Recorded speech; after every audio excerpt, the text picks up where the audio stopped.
What it do, Dream Team? It's your boy Neal back with another reaction video, guys. Here we are with British versus American comedy. What's the difference? Before we dive in, I need you guys to smash the subscribe button, ring notification bell, get a video a thumbs up so it gets suggested. You guys got a favorite video suggestion, you can subscribe to Patreon or drop it in the comment section. Where we go? In a few moments, he will have written the funniest joke in the world. And, as a consequence, he will die laughing. Oh no.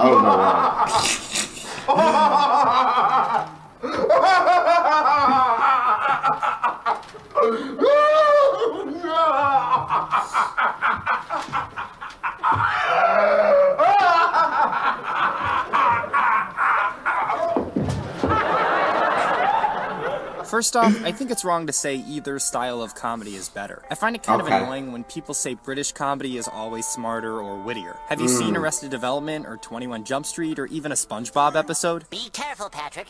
Being an artist is a heavy responsibility.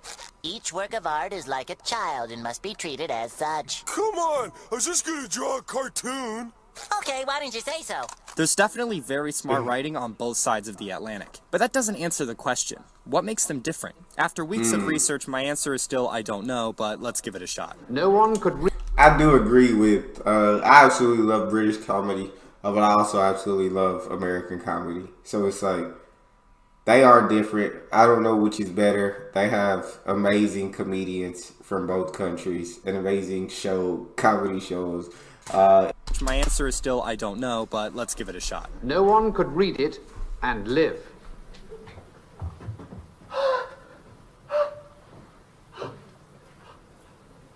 Oh my God.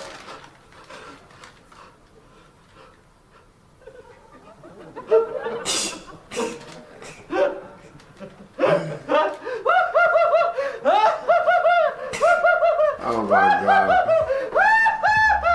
No, I don't change it. I mean, the difference, you know, if we're talking about the big two, Britain and America, sorry, rest of the world. I think the first step is to take a British comedy and see how its American adaptation changed. What's the difference between David Brent and Michael Scott? By season 2, the US Office begins its movement away from the UK original. We even see a subtle cinematic change by brightening the lights in the office. While originally just a way to differentiate it from the UK version, the added brightness seems to serve as a nice metaphor for the adaptation as a whole. But the big difference is that Americans are more optimistic. And that's due to the fact that Americans are told they can become the next president of the United States. Facts. And they can. British people are told it won't happen to you. And they carry that. They carry that with them. There's no doubt that America lightened up the... That's a really good point. I feel like Americans are definitely optimistic. Yeah, I feel like you're fed your whole life. You can become anything you want to be. You can do anything you want to do if you work hard enough, you study hard enough, you do this, you do that, and you can do whatever you want. You know what I'm saying? And that, I don't know if the British, like, they're saying it won't happen to you. I can't confirm whether that's true or not because I don't know how it is in the UK. But I could, American, that's how it is growing up. The show. Michael Scott had his failures, but there's a hope to it. In one episode, he wasn't invited to Jim's party, but shows up anyway, genuinely hurt and bitter. Wow! Who opened the morgue for this thing? He picks a duet song and no one will sing it with him. Reluctantly, Jim joins in, giving Michael a big cheesy smile and an overall happy ending to the episode. But when David Brent performs, it's still funny, but a different kind of funny. Nobody pities him or cheers him on, they all just watch in embarrassment.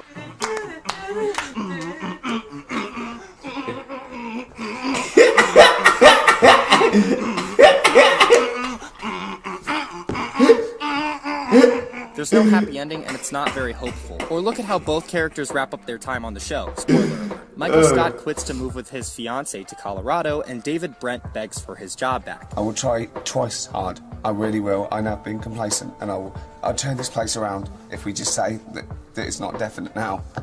Of course, this doesn't include the Christmas special, which was a lot happier. Put it this way, the American comic hero, like John Belushi or someone like that, you know that scene in Animal House where there's a fellow playing folk music on a guitar and John Belushi picks up the guitar and destroys it. And the cinema loved it because he just smashes it and then waggles his eyebrows at the camera. Everyone says, God, he's so great. Well, a British comedian would want to play the folk singer. we want to play the failure. And get started. Leave a purring and I roll on by, free love on. So maybe the difference is the optimistic American dream versus the dark British reality? At least that's what many people think about it. Europe is just basically a gene pool of people whose ancestors said, oh, I don't think I can risk. No, I can't risk it. America is a gene pool of people say, let's risk it. Yeah, let's try it. But I think that answer is too easy, because you have to ignore the fact that Americans love the failures, like Shaun from Shaun of the Dead, and plenty of modern American sitcoms feature losers who never get their redemption. We do love failures, I will say that, but I would say we love more. What we love more is like a happy ending, is when the failure in the end overcomes all of his failings and reaches success, or something good happens to him. Like we root for that something good to happen to him. And I noticed this when I was watching shows like The In-Betweeners, and you can go check out my comedy channel if you want to see those, or you can subscribe to Patreon if you want to see me react to those. Or when I'm watching shows like Peep Show, and I'm like, I find myself constantly rooting for these guys like Mark off of Peep Show. I'm like, Mark, just find the one, please, please. And he always disappoints me, and I'm like, gosh, dang it. It's like I'm disappointed. I really got hurt, but I'm always rooting for something great to happen to them as such an In-Betweeners. I was always rooting for the group. I was always rooting for the squad to just have great days. Rooting for my guy to get Carly the whole time. But they always disappointed me, and I was like, so now that I'm watching this, I'm noticing the difference of when I'm watching the shows. It makes complete sense to me. Modern American sitcoms feature losers who never get their redemption.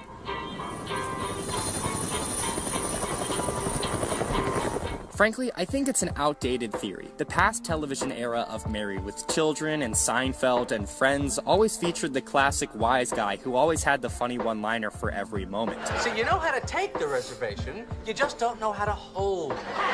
But I think in the last 10 years, we're starting to see a self-awareness of this American dream optimism style of comedy. In It's Always Sunny, there certainly is that feeling of hope in the characters. They think they can accomplish anything, but they always take it way too far by becoming violent, cruel, and hilariously backstabbing. It's almost a critique on American optimism. In America, you're supposed to succeed, but at what cost? Look, if we use a gun, we're definitely gonna need a silencer.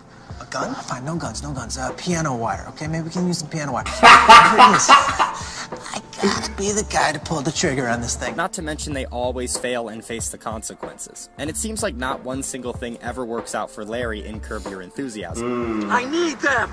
Step out of the car, please. Oh, come on, are you serious? And an episode of Louie ends with his date running into a helicopter to escape him. It doesn't get more pathetic than that. So maybe some American comedy pokes fun at the hope and lighthearted nature of past sitcoms. Or maybe American comedy is even shifting towards that British cynicism. Or maybe we'll always hold that American optimism in our hearts. And even in the millennial generation, where the American dream seems to do nothing but screw us over, it'll always be ingrained in our culture and mindset to shrug it off and keep on trying. I'm not going to take no for an answer, because I just refuse to do that, because I'm a winner. And winners, we don't listen to words like no or don't or stop. Those words are just not in our vocabulary. I know this is a topic. That's terrible. Topic a lot of people get passionate about, but I hope the comment section doesn't get too heated. At least, I don't expect some kind of Spanish Inquisition. Nobody expects the Spanish Inquisition! Thanks for watching. Here it is. Nah, dang. This honestly, listening to it honestly makes complete sense to me. It is just something that I wouldn't think about, but it's so true.